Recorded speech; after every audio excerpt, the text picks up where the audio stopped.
is not actually a dagger, it's a short saber, but... Oh yes, because that makes it better.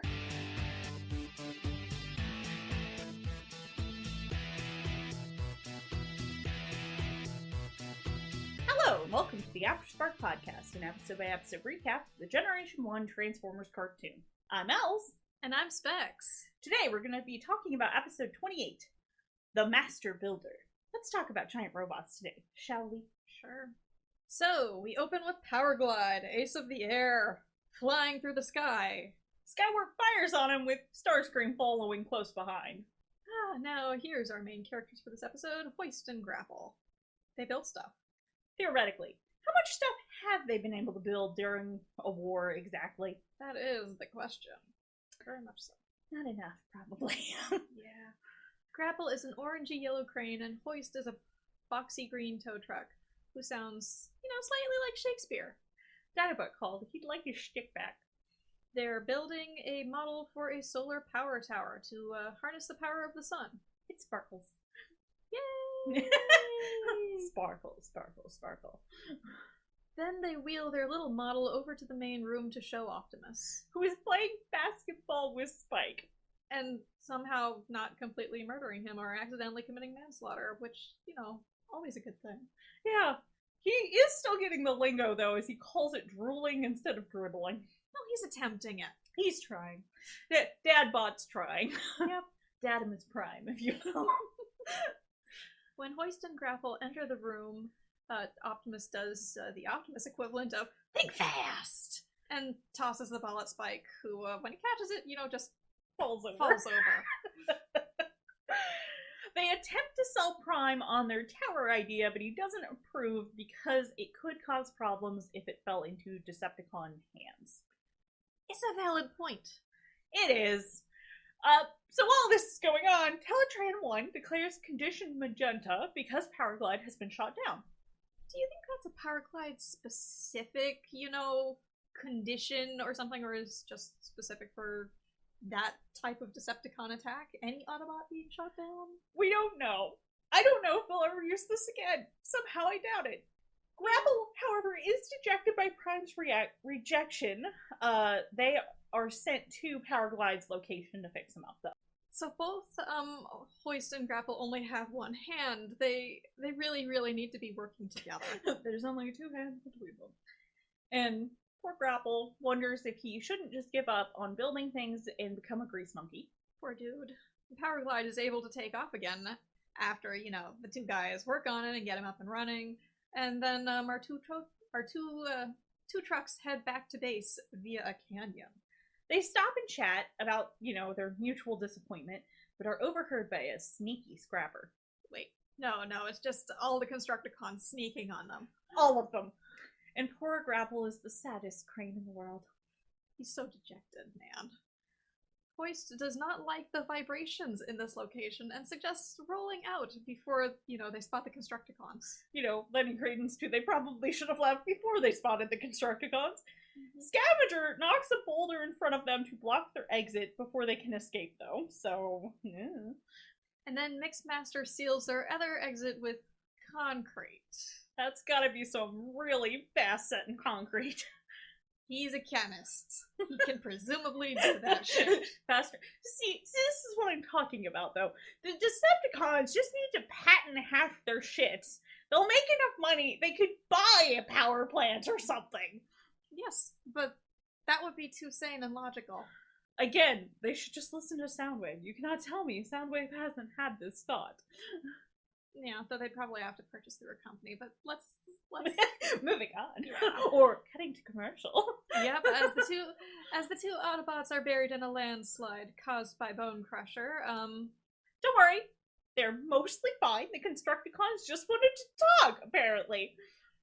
The relations between the factions. That's a totally normal thing. The Decepticons just want to talk. Mm-hmm. Although with the amount of times Megatron shows up at their base wanting to talk, maybe I shouldn't make that joke.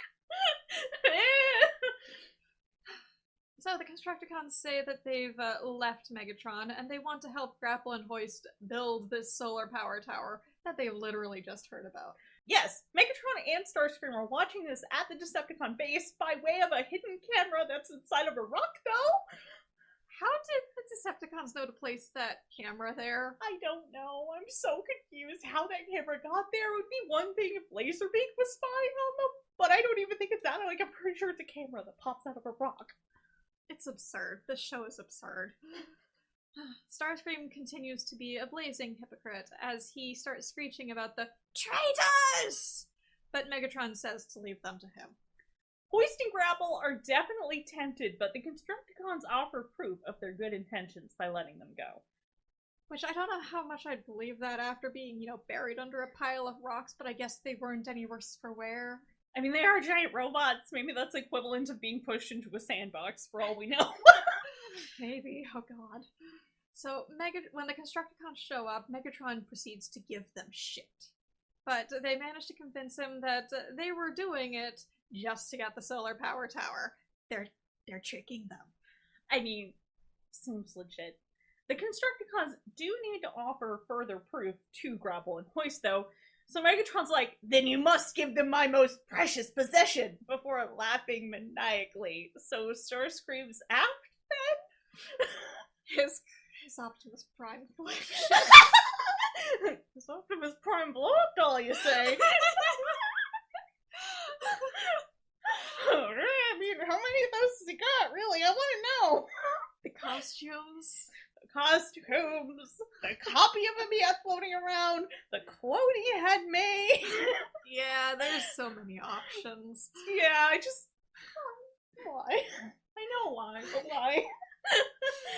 The Constructicons return to Grapple and Hoist with, a metric fuck ton of Energon in tow. I think probably in Long Haul's bed because for Long Haul it's just the hauler monkey. I'm still weirded out that this is his most precious possession. Like, if nothing else, shouldn't it be his fusion cannon or something? He cares more about food than anything else, I guess. I mean, okay, not Or starving energy. is important. I don't know. It's still weird. Yeah, I don't know. But no, this is enough Energon to build Grapple's tower! Grapple is now the happiest crane in the world. He's a very trusting dude. Yeah. The Constructicons burst into a construction site and steal a bunch of building materials.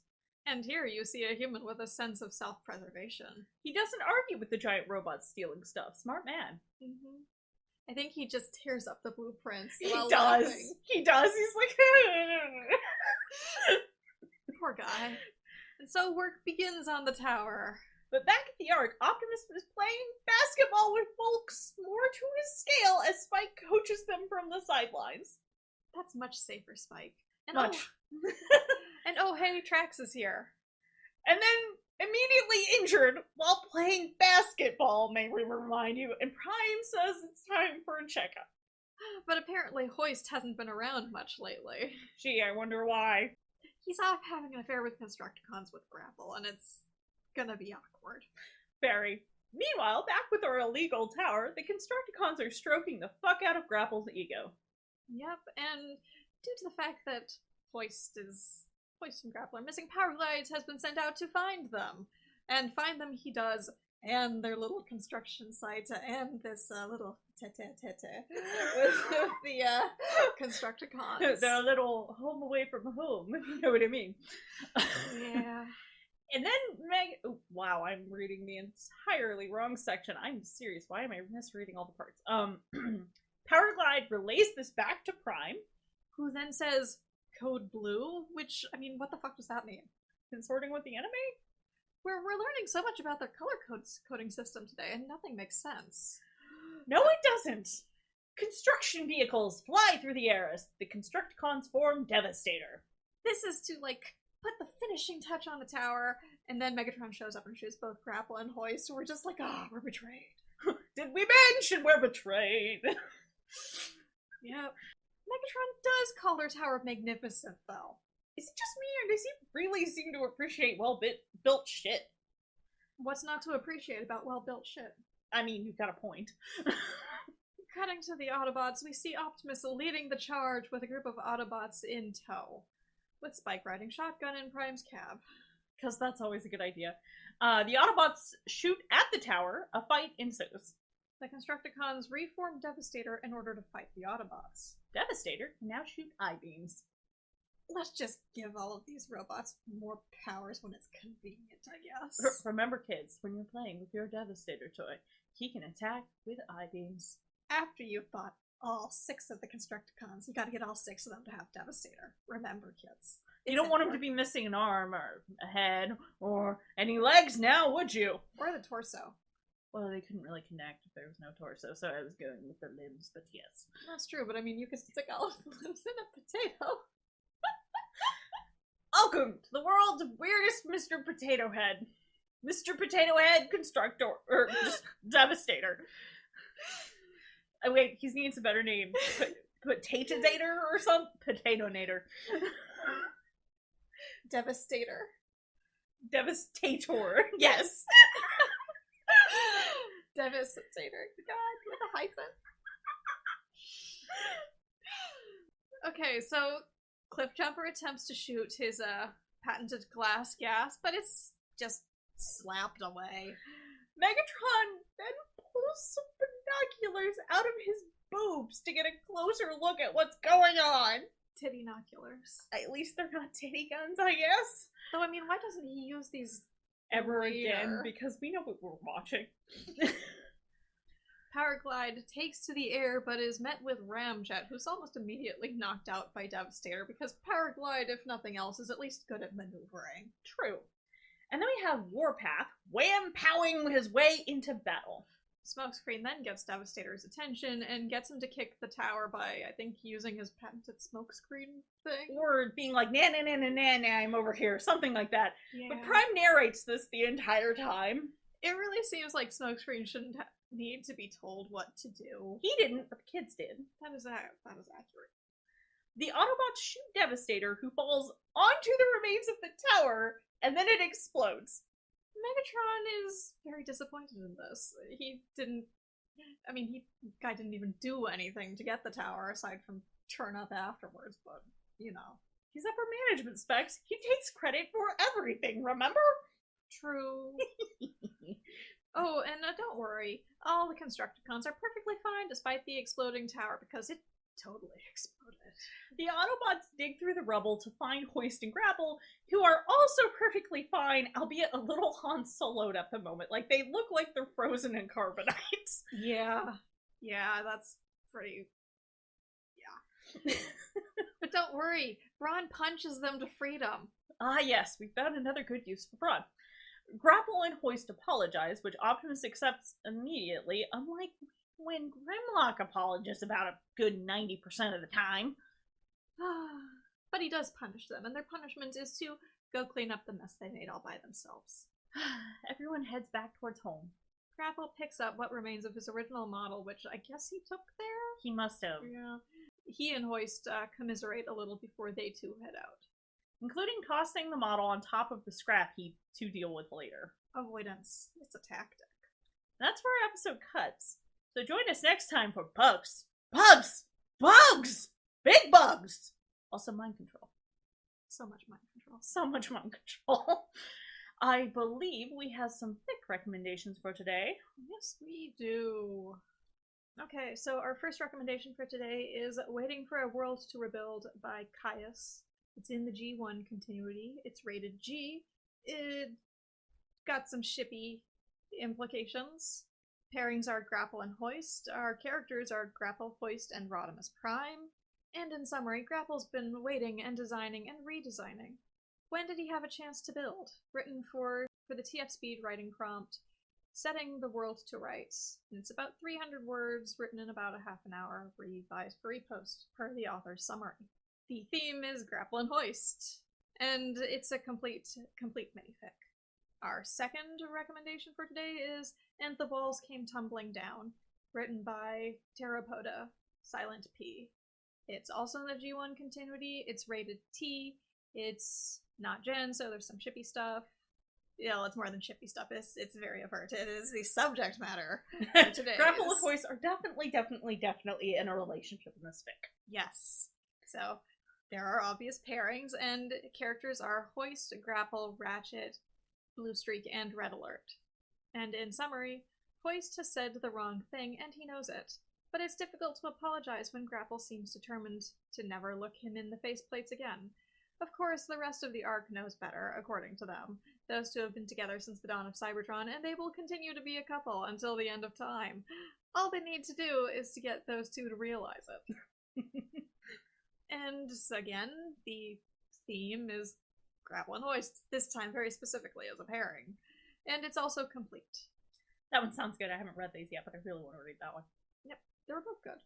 And that just about wraps it up for us today. Remember to check us out on Tumblr or Pillowfort as Afterspark-podcast for any additional information, show notes, or links we may have mentioned. You can also find us on Facebook and Twitter at AftersparkPod, all one word, and various other locations by searching for Afterspark podcasts such as AO3, iTunes, Google Podcasts, Stitcher, and YouTube, just to name a few. Till next time, I'm Specs. And I'm Owls. Toodles!